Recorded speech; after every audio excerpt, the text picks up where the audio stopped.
So here we have a story from Politico that highlights the kind of big government that we should all be opposed to.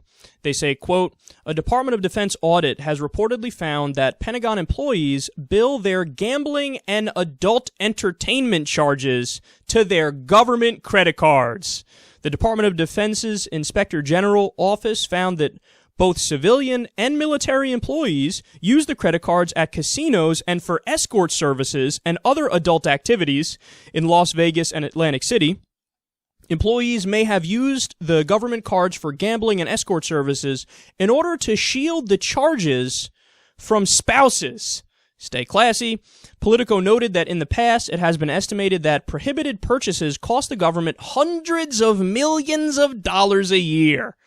Wow. And probably a hefty chunk of that is payment for some booty. All right.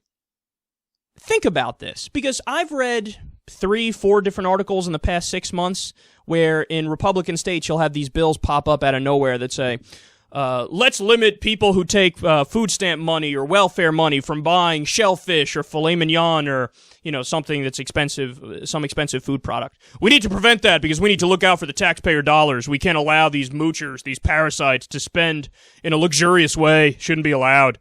So bills pop up to block that.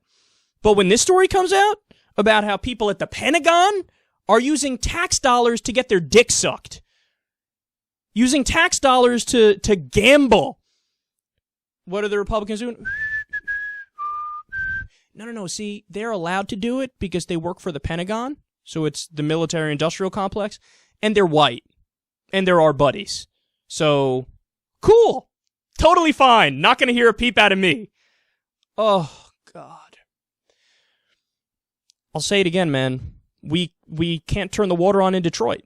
There was a time, that's what they said to us. Sorry, we got to keep the water off in Detroit. We don't have the money for it. So you can't keep the water on in Detroit, but people can pay to get their little pecker touched. People can pay to gamble with taxpayer money. We're paying for them to get their rocks off, them to get their jollies. Look at our priorities. They're so fucked up. Every time there's a question mark about whether or not money in the safety net is going towards the right thing, you have Republicans and conservatives say, we need to just get rid of the safety net. It's just look at all the fucking waste that's going on over there. But when you have corporate welfare, which is absolutely unnecessary, and you have pork barrel spending projects, and you have the military-industrial complex, all the places where the money is really wasted, they don't have a fucking thing to say. We just learned the Pentagon is paying to have sex. And at the same time, bills are coming out where they're increasing funding to the Pentagon, and they want to do more military spending across the board. So for them, blank check. For Wall Street, blank check. We'll even bail you out and do no rules when you crash the economy. But for poor people, for you get rugged, individualistic, laissez-faire capitalism, and you need to pull yourself up by your fucking bootstraps. My buddies over at the Pentagon can use tax dollars to get blown and to gamble. But you need to pull yourself up by your bootstraps, and we're not even going to give you $1.30 a meal to feed your hungry kid. Look at our priorities. This is why people are angry.